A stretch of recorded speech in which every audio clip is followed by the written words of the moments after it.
Bonjour, bienvenue sur Ideos, le guide des voyageurs curieux qui aiment bien s'informer pour mieux voyager. Je vous invite aujourd'hui à la découverte du parc de Krka en Dalmatie du Nord. C'est l'un des parcs nationaux les plus connus de Croatie après Plitvice et c'est souvent celui que vous envisagez de découvrir lors d'un séjour en Croatie parce qu'il est extrêmement pratique compte tenu de sa localisation. Il est à proximité relative de Split, environ 1 heure par l'autoroute, 1 heure et demie par la route. Il est donc proche de Zadar et de Šibenik. Et si vous avez envie de découvrir des cascades, de voir un parc naturel facile d'accès avec la possibilité d'y faire des balades sans trop de difficultés, c'est le meilleur choix possible en dehors de Plitvice, bien sûr. Donc, quand on envisage la découverte du parc de Krka, on ignore souvent à quel point ce parc peut être un peu complexe. Et donc, j'ai envie de vous expliquer en gros ce qu'il faut savoir pour envisager le mieux possible sa visite en fonction de ses objectifs et de ses envies. Alors, le parc de Krka, contrairement à celui du Plitvice, est organisé de manière un peu plus compliquée, dans la mesure où il y a plusieurs entrées qui sont toutes éloignées les unes des autres d'au moins 20 km. Ce qui signifie que quand vous allez de l'une à l'autre, vous avez besoin d'être motorisé. Donc, c'est un parc que vous pouvez découvrir en itinérant avec une voiture uniquement. Si vous n'avez pas de moyens de transport, vous devrez vous limiter à la découverte de Krka du côté du sentier de Lozovac et des chutes de Skradinski Buk, qui sont les chutes circulaires que tout le monde en général envisage de découvrir sans connaître le parc. En tout cas, c'est ce qu'on a vu et qui nous donne envie de choisir Krka. En revanche, il faut comprendre que Krka ne se limite pas à Skradinski Buk donc, et aux chutes circulaires au sentier de Lozovac, mais offre beaucoup plus de possibilités. Et si vous avez l'envie de découvrir le parc de façon beaucoup plus approfondie, je ne peux que vous y encourager. C'est pourquoi je fais ce salon. Déjà pour vous expliquer comment fonctionne le parc et quelles sont les possibilités de découverte supplémentaires en dehors donc du clou du spectacle. Alors, le parc de Krka est découpé en 6 entrées. Alors, les 2 entrées principales mènent au sentier de Lozovac et aux chutes de Skradinski Buk. Ces chutes donc, sont celles qui sont les plus connues et qui sont aussi les plus impressionnantes. Et vous pouvez donc rejoindre Skradinski Buk depuis Lozovac, qui se situe donc dans les terres. C'est un petit village où se trouve une billetterie. Vous allez déposer votre véhicule et donc à partir de là, vous allez soit prendre un bus, soit aller à pied à l'entrée du sentier de Lozovac. Et vous avez l'entrée donc de Skradin. Elle fonctionne entre avril et octobre, donc hors saison, ça ne marche pas, c'est fermé. Et vous avez donc la possibilité, depuis ce village qui est situé sur la mer, de vous rendre à l'entrée de Skradinski Buk avec un bateau. Donc là, l'idée, c'est de prendre ce bateau pendant 25 minutes environ sur la mer, puis sur un canal de jonction, rejoindre donc l'embarcadère où on vous dépose pour que vous puissiez faire le tour du sentier. Ce sont les 2 seules entrées qui permettent d'accéder à Skradinski Buk. C'est souvent le questionnement qu'on se pose, quelle est l'entrée à privilégier? Il est simple de comprendre que vous avez un mode d'accès différent, l'un en bateau, l'autre en bus, donc ça dépendra de vous déjà. Si vous avez envie peut-être d'un agrément, la balade en bateau est très agréable. Elle est plus contraignante dans la mesure où vous êtes obligé d'attendre les départs qui sont donc à heure fixe. Toutes les heures pleines, 9h, 10h jusqu'à donc 17h, vous avez des départs et vous allez pouvoir donc rejoindre en 30 minutes environ l'embarcadère. L'idée, c'est de savoir avant tout si vous avez envie de vous contraindre ou pas, puisque le fait d'être à heure fixe signifie que vous n'avez pas beaucoup de marge pour vos choix. Il suffit de prendre le billet, de choisir l'heure de départ et donc de la respecter, et vous montez à bord du bateau qui a été réservé. Et ensuite, vous pouvez quitter le parc comme vous le souhaitez. Vous n'avez pas l'obligation d'y rester uniquement 2 heures. Si vous souhaitez y passer la journée, c'est possible, mais sachez que la zone de Skradinski Buk est extrêmement réduite. Elle fait à peine 2,5 km de sentier. Donc, même si vous voulez en faire plusieurs fois le tour, en 2-3 heures, vous avez normalement vu l'essentiel.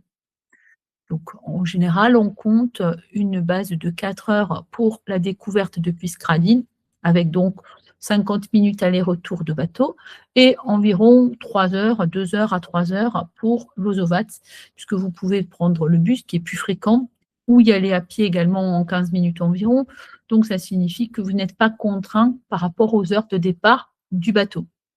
C'est surtout la praticité qui permet de choisir l'Ozovats, mais bien sûr, ça n'a peut-être pas le même charme que d'être sur le bateau pour approcher la rivière. Puisqu'après tout, avec une rivière, être sur les flots, ça a un côté très agréable. Et donc, c'est aussi pourquoi la zone de Skradin est souvent très privilégiée par les touristes, parce que ça apporte une petite dimension ludique. Et puis en plus, c'est un gros bateau, donc ce n'est pas un problème. Même si on n'est pas très à l'aise en bateau, on ne souffre pas normalement du déplacement. Donc, à moins d'être complètement allergique au bateau ou d'être angoissé à l'idée d'en prendre un, c'est vrai que l'entrée depuis Skradin est souvent très, très appréciée et mieux privilégiée. C'est aussi celle qui suppose plus d'attente, puisque si vous n'avez pas pris vos devants, donc réservés, ou si vous arrivez alors que le bateau donc, est déjà parti, vous êtes obligé d'attendre l'heure suivante. Alors qu'avec le bus, vous aurez des départs toutes les 15 minutes en haute saison, c'est-à-dire très, très fréquent. Bon, au-delà de ces questions pratiques, vous avez compris donc que si vous avez une ambition très limitée de Skradin, il suffit d'aller soit à Skradin, soit à Lozovats pour voir Skradin Ski Book et donc le sentier circulaire. Si vous avez l'objectif de découvrir le parc à la journée, bien sûr que là, vous allez devoir réfléchir à l'organisation de votre visite pour déjà cibler les lieux qui vous intéressent et ce que vous allez faire dans chacune des entrées. Donc, nous allons rentrer dans le détail, puisque sinon, ça resterait très général et que l'objectif pour vous, c'est de mieux comprendre ce qu'on peut voir et faire à Skradin. Donc, vous avez le bateau, à Lozovats, vous avez le bus. Une fois qu'on a découvert les 2 heures ou 4 heures pour le sentier de Lozovats, vous avez donc toute la journée possible pour découvrir le reste. Alors, pour ma part, je conseille toujours de garder le clou du spectacle pour la fin, déjà pour une question de cohérence, c'est-à-dire que si vous découvrez le sentier de Lozovats à partir de 16 heures ou 17 heures, vous allez trouver très très peu de touristes, ce qui est bien mieux que quand il y a une affluence, comme on était entre 10 heures et 15 heures, vous avez beaucoup beaucoup de monde, la passerelle est souvent remplie, c'est peu agréable. Et puis, bon, c'est pas que je n'aime pas être au milieu de plein d'autres touristes, mais pour un confort et pour une approche plus tranquille, je trouve ça bien de pouvoir découvrir en fin de journée. Et en plus, on ne rate rien du spectacle, sauf qu'on n'a pas les autres touristes qui nous envahissent autour. Donc ça, c'est un aspect tout à fait personnel. Et comme vous êtes assez nombreux donc, à demander à éviter donc l'ensemble des touristes qui peuvent être très présents en été, c'est assez cohérent de garder donc pour la fin de journée. L'avantage aussi, c'est que si vous ne voulez voir que Skradin Ski Book, donc vous pouvez le faire à prix réduit à 30 €, l'entrée à partir de 15 heures ou 16 heures. Donc ça aussi, si vous avez une journée où l'on remplit avec une visite de Šibenik, par exemple, le matin, et donc l'après-midi, une balade un peu verte du côté de Skradin Ski Book, ça fonctionne parfaitement entre 15 heures donc, et 18 heures, 19 heures. Et après, il suffit de rentrer chez vous tranquillement. Donc, ça fait une super journée. Et vous avez payé moins cher l'entrée. Et en plus, il y a moins de monde. Donc, on a tout à y gagner. Maintenant, ça, c'était le choix un peu bon plan quand on a des ambitions limitées. Mais l'objectif, c'est de vous convaincre de découvrir le reste du parc. Et donc, voilà ce que vous êtes supposé pouvoir découvrir. Alors, déjà par principe, comme vous l'avez compris, s'il y a 6 entrées, ça signifie que vous devez repérer les diverses entrées, comprendre ce que chacune vous propose et ensuite donc vous rendre de l'une à l'autre avec votre véhicule systématiquement. C'est important d'avoir cette organisation en tête parce que beaucoup sont perdus, ne comprennent pas comment ça fonctionne d'une entrée à l'autre. Il y a 20 kilomètres, donc vous rendez bien compte que vous n'y allez pas à pied. Vous êtes supposé à chaque fois prendre votre véhicule et vous rendre vers la zone d'accès de l'autre entrée. Donc ça, une fois qu'on l'a intégré, il peut y avoir d'ailleurs plus de 20 kilomètres, certaines sont à 30. C'est important parce que le fonctionnement est en fait simple. En réalité, c'est vous qui vous compliquez la vie inutilement. Vous avez votre véhicule, vous avez des accès, des parkings pour chaque entrée. Vous déposez le véhicule et vous allez donc à pied explorer chaque zone. Et dans l'une des entrées un peu plus compliquées, celle qui est tout au nord, vous êtes amené chaque fois à reprendre votre voiture pour aller d'un site à l'autre. Parce que les sites sont éloignés. les uns des autres de 5-10 kilomètres. Donc déjà, en soi, il n'y a pas de sentier qui est prévu pour aller de l'un à l'autre. Donc on prend toujours son véhicule pour aller voir les divers sites qu'on a retenus. Voilà à quoi ça va ressembler en termes, d'entrée. Donc déjà, compréhension de ce qu'est le parc. Les chutes circulaires de Skradinski Buk ressemblent à cela. Donc il y a une passerelle qui permet de les admirer. Vous faites un sentier circulaire qui, comme son nom l'indique, forme une boucle et donc vous avez un aperçu des diverses chutes, plus ou moins près des chutes. Donc toute la végétation qu'il y a autour. C'est une balade sans difficulté sur un sentier, balisé, qui est vraiment de la balade pour tout public, y compris des très jeunes enfants. On peut envisager les poussettes, même si je recommande jamais la poussette parce qu'il y a des marches, donc il vaut mieux un porte-bébé. Et donc les personnes âgées qui ont des difficultés à la marche pourront aussi, en général, faire ce sentier sans trop, d'efforts. Donc ça, c'est le point positif. Les autres sentiers peuvent être plus ou moins compliqués selon les ambitions que vous allez avoir. Alors, voici déjà les entrées et la répartition. Là, vous avez donc l'Ozovat et Skradin, comme je vous l'ai dit, qui mène à Skradinski Buk. Ensuite, vous avez une troisième entrée, la plus connue parmi les trois principales, qui s'appelle Roskislap et qui est donc à 20 km de Skradin. Ça signifie que depuis Skradin, vous prenez votre voiture et vous rentrez dans les terres. Sur des toutes petites routes un peu sinueuses, vous allez rejoindre Roskislap. Ensuite, donc, vous avez à côté de Roskislap une entrée alternative. Celle-là, vous pouvez ne pas la prendre en compte parce que ce n'est pas spécialement celle qu'il faut retenir en premier. Elle s'appelle Stinitsa et elle mène tout au bout du sentier de Stinitsa, qui est le sentier de randonnée le plus connu de Roskislap. Donc, vous pouvez rentrer par Stinitsa et rejoindre Roskislap ou inversement, donc aller à Roskislap et rejoindre Stinitsa, mais dans l'idée, en fait, Stinitsa est une entrée alternative pas spécialement pertinente pour vous, mais l'une ou l'autre sont possibles donc pour accéder à la zone Roskislap, sentier de Stinitsa. Vous avez ensuite donc une entrée qui s'appelle Kistanier et qui, elle, vous propose l'accès au monastère de Karka, serbe orthodoxe, et au canyon de la Karka, aux forteresses comme Trozen, qui est accessible avec une randonnée. Et depuis Trozen, vous avez Nejven en face que vous pouvez admirer. Mais c'est rare que les voyageurs fassent cet effort-là parce que les randonnées pour accéder au sommet des forteresses restent sportives et en été, on n'a pas nécessairement ni l'envie ni le temps de s'engager dans trop d'efforts, surtout que le reste du parc est assez exigeant. Donc souvent pour Kistanier, c'est surtout la visite du monastère Kerka. Vous avez ensuite Pouliané, qui est donc la possibilité d'accéder à Chute de Manolovat, les plus importantes après celle de Skradinski Buk, et la possibilité donc de visiter les chutes de Biluzitska Buk, moins connues, qui sont assez cachées et qui ont une hauteur de 22 mètres de haut. Donc, c'est moins impressionnante que celle de Manolovat, mais l'intérêt, c'est qu'elles sont vraiment dans un circuit un peu aventure. Donc, il faut aller les chercher. Et ça peut être sympa en dynamique ludique.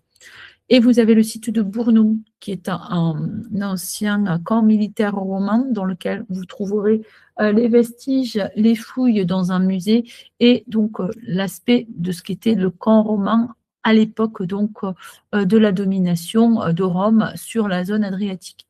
Donc, si vous êtes intéressé par cette zone, vous voyez qu'il y a 3 points très connus, donc Manojlovac, Biluzitska Buk et Bournou, sachant qu'il y a encore des chutes, mais qui, elles, sont très rarement investies par les touristes, parce qu'ils n'ont absolument peut-être pas le temps ou pas l'envie d'aller au-delà. Et déjà, si vous êtes allé à Pouliané et que vous voyez Manojlovac, Biluzitska Buk et Bournou, c'est finalement l'essentiel de ce qu'il y a à découvrir. Ensuite, donc, quand vous avez compris l'organisation, nous allons les voir donc sur la carte. Ici, Skradin, donc sur la mer, Lozovac dans les terres, environ 20 km de Šibenik pour l'une et pour l'autre. Et vous avez donc ici Roskislap, Kistanier et Pouliané. Donc, vous voyez que c'est déjà plus simple d'identifier sur la carte. Et donc, chaque fois, on prend la voiture, on se rend donc à Roskislap. Entre-temps, avant Roskislap, on a pu découvrir un belvédère qui est donc un point de vue assez panoramique sur une partie de la rivière avec l'îlot qui abrite le monastère de Vizovac.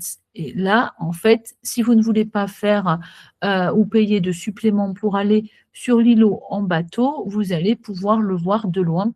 Donc le belvédère, ici de Rogovo, se situe à proximité de Rostislav.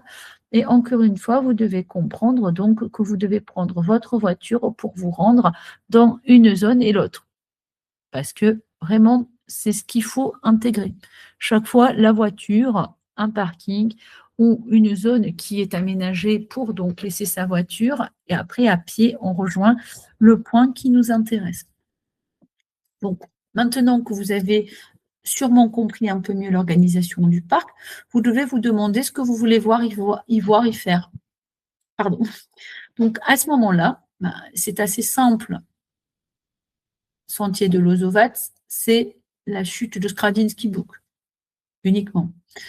Le sentier de Roskislav, il y a 2 sentiers possibles, Ogrlice, avec les chutes de Rogovo qui sont assez modestes et donc très faciles d'accès, ou le sentier de Stinitsa. Donc le premier fait 2,5 km sans aucune difficulté, le deuxième fait 8,5 km. C'est donc pas du tout le même type de touriste qui va l'envisager, surtout en été où il fait très chaud, hein. Cette zone n'est pas très ombragée, donc ça peut vraiment amener à la réflexion, surtout sur les moments stratégiques pour découvrir. Quand il fait moins chaud, c'est toujours mieux. Donc, vous pouvez découvrir Roskislav, soit en fin de journée, parce que vous avez décidé de découvrir le coup du spectacle en premier, par exemple, et de finir par Roskislav quand la chaleur redescend à partir de 17h jusqu'à 20h, 21h, vous pouvez sans problème aborder Roskislav également. Soit donc vous commencez par Roskislav dès le matin, comme ça vous avez les premières heures qui sont un peu plus agréables. Vous pouvez manger chez Christian, qui est l'un des agrotourismes recommandés, où l'on mange les pieds dans l'eau. Donc, ça peut être chouette aussi comme attraction. Et ensuite, partir vers le reste du parc. La zone de Rostislav, c'est celle qui suppose le plus grand intérêt parce que c'est d'abord là que se pose la question de ce qu'on fait et ce qu'on voit.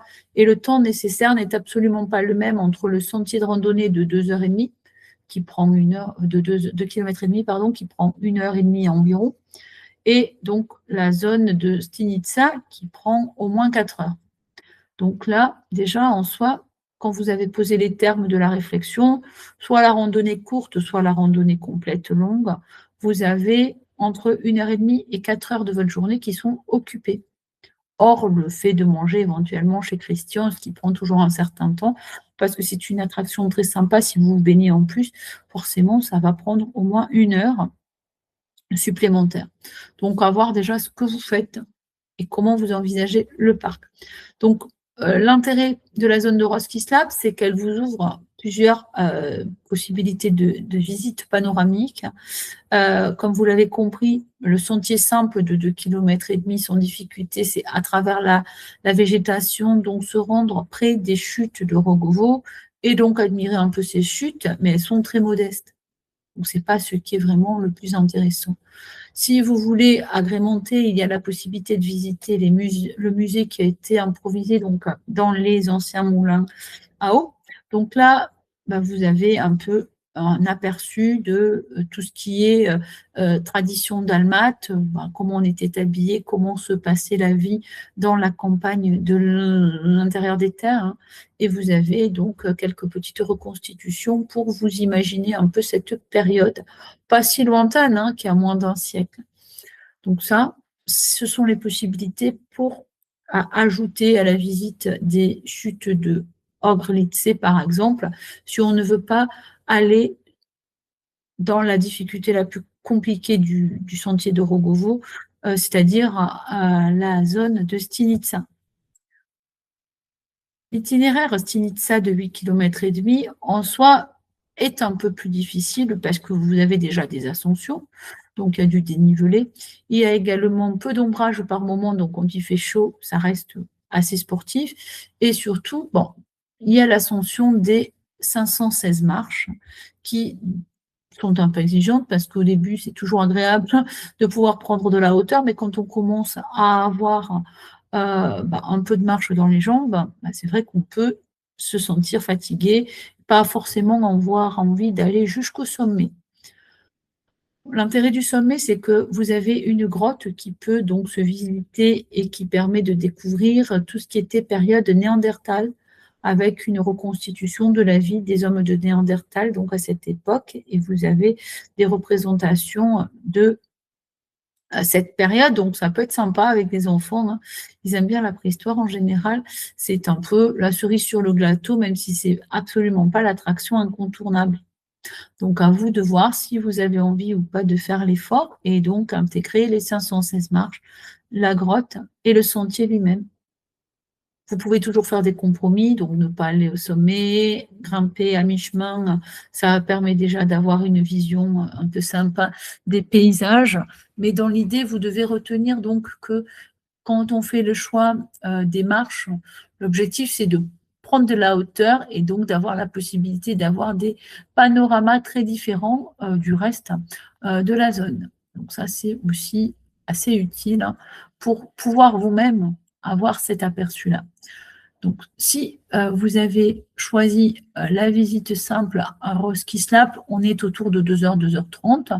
La visite, donc, avec le sentier de Stinitsa complet, on est plutôt à 4 heures à 5 heures, ce qui signifie que sur une journée, vous allez devoir faire aussi la route, hein, qui n'est pas rapide, parce qu'on est à 40-50 km par heure sur ces petites routes, et donc rejoindre une et l'autre des entrées et envisager environ 100 km de route pour aller d'une entrée à l'autre, puisque quand vous êtes tout au nord, il faut rejoindre quand même le littoral en général. Donc, vous êtes entre 100 et 120 km selon la route que vous avez prise. C'est pourquoi je dis qu'il faut être motorisé, parce que bien sûr, vous ne feriez pas tout ce chemin à pied. Donc, 100 et 120 km, ce n'est pas négligeable, là, c'est 2 heures de route environ.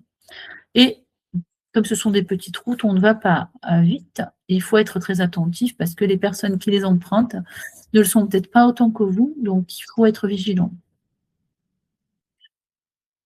Une fois qu'on a dit ça et qu'on a fait donc le tour de Roskislap avec les choix éventuels pour aller au sommet, voir la grotte ou monter les 516 marches, faire le sentier de Stinitsa, l'objectif pour vous, c'est d'aller éventuellement vers la zone donc, dont on a parlé, Kistanier et Pouliané. Donc, on va regarder à quoi ça ressemble. Donc, Kistanier est ici, donc on est à 30-40 km de Roskislap selon la route, hein. Donc, ici, vous avez peu de chemins qui vont vous permettre d'éviter cette route principale qui est de toute façon la meilleure, hein. Donc, une fois que vous avez décidé d'aller à Kistiani, vous allez probablement visiter le monastère de Kirka. Je vais vous montrer à quoi ça ressemble en termes de développement de votre journée. Donc, Roskisla Progovo, comme on a dit, hein, avec éventuellement l'ascension des marches et donc les points de vue panoramiques sur la rivière, la visite de la grotte par exemple. Et donc, une fois que vous avez terminé cette étape, vous en avez pour 4 heures, 4h30 pour la complète et 2 heures pour la simple, sans les marches et tout l'aperçu que vous venez de voir. Vous allez donc prendre la direction de Kistanier, que vous rejoignez en 20-30 minutes, avec donc le monastère ici. Vous avez la possibilité de visiter le monastère avec un supplément de 5 euros. Et là, on vous expliquera l'histoire donc de l'orthodoxie en Croatie avec l'éparchie orthodoxe et l'un des monastères les plus connus, donc Krka, qui est emblématique de cette présence orthodoxe en terre catholique, hein, puisqu'on reste quand même un pays de foi catholique, hein, même s'il y a de moins en moins de pratiquants, en tout cas dans l'esprit, culturellement, la Croatie est catholique. Donc cette présence est intéressante à explorer et vous pouvez le faire à travers la visite du monastère de Kirke. Voilà les paysages et également la possibilité de vous balader tranquillement dans cette zone de la rivière beaucoup plus calme. Ensuite, donc, vous prenez la direction de Pouliané. Bon, Pouliané vous donne l'accès vers Manojlovac, vers Belozitska Buk. Ce sont les chutes principales de la zone. Je vous dis, on ne va pas rentrer dans le détail des sources cachées, hein, puisque la Krka a 12 chutes au total, hein. Donc, celles-ci, ce sont finalement les plus incontournables pour comprendre comment fonctionne la rivière Carca. Vous avez un belvédère qui vous offre l'accès sur une partie du canyon, le canyon débutant, et les chutes de Magnolia-Lovatz. Donc, en termes de beaux paysages, on est dans des vues panoramiques faciles d'accès depuis le belvédère. Vous avez déposé votre voiture, vous rejoignez le belvédère pour admirer avec les longues vues éventuellement, et vous pouvez sans effort accéder au paysage.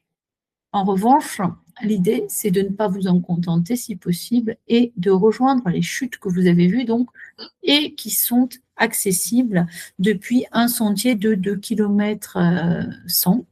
Et là, vous allez pouvoir, éventuellement pour les plus motivés, vous y rafraîchir puisqu'il y a des piscines naturelles qui se sont formées au pied des chutes dans lesquelles on peut prendre un peu de fraîcheur. Hein. Ça ne sera pas inutile en été. Donc, c'est un peu le seul lieu de baignade aventure qui s'offre à vous en dehors de la baignade côté mer, à Skradin par exemple, ou donc simplement le rafraîchissement à Roskilde. Ici, on a donc les chutes qui offrent une espèce de douche naturelle et c'est vraiment spectaculaire, sans danger vraiment important. Donc sinon, je ne recommanderais pas. Et si vous êtes motivé, c'est une attraction à part entière qui est très appréciée en famille parce qu'il y a une dynamique curieuse. On doit aller chercher ces chutes. Très peu de personnes les connaissent, ont idée même qu'on peut y accéder. Donc, il faut en profiter.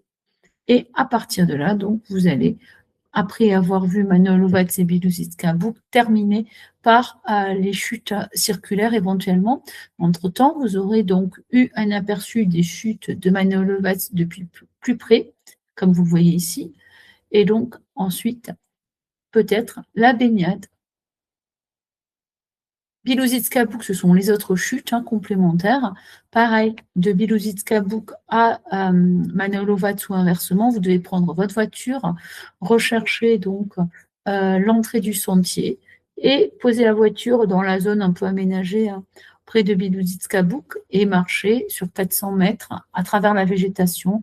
C'est un côté assez sauvage, c'est ce qui rend le côté ludique encore plus intéressant parce que c'est plutôt désert et assez caché. Donc, si vous avez des enfants, ils peuvent aimer ce genre d'expérience, en tout cas. Il y a un côté plus mystérieux que dans d'autres parcs. Et au final, donc, si vous avez choisi de terminer par Skradin Ski Buk, vous prenez le bateau à Skradin à 16h, maxi 17h. Donc, je vous conseille plutôt 16h pour avoir le temps confortable, parce que 17h, c'est trop court. Ça va être un peu tardif probablement avec les enfants.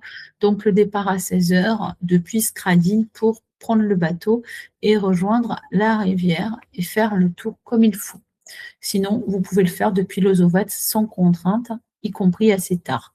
Donc ça, c'est le côté le plus pratique d'un choix comme celui de Lozovatz.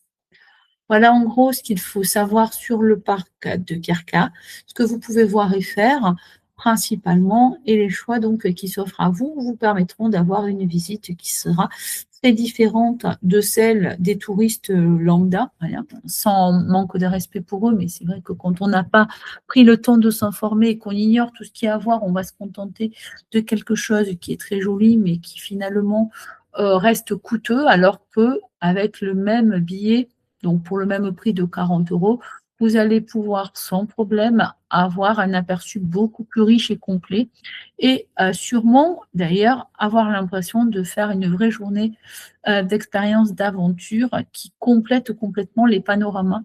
Alors que quand vous êtes dans une approche classique, ça passe très vite, 2 heures depuis Lozovatz, 2 à 3 heures depuis Lozovatz ou 4 heures depuis Skradin, quelque part, c'est une partie de votre journée. Alors que là, pour faire le tour du parc, on a besoin d'une journée complète, 8 à 10 heures minimum. Merci pour votre attention, votre intérêt. J'espère que ce podcast vous aura été utile, qui vous donnera envie de découvrir de l'intérieur le parc de Kirka. Et encore une fois, sachez que les possibilités sont surtout entre juin et septembre. Les autres périodes, toutes les zones ne sont pas accessibles ou ouvertes. Il faut donc s'informer auprès du parc pour savoir ce qu'on peut ou pas visiter. Merci encore pour votre intérêt et à très bientôt pour un nouveau salon. Surtout, restez curieux parce qu'on ne l'est jamais assez.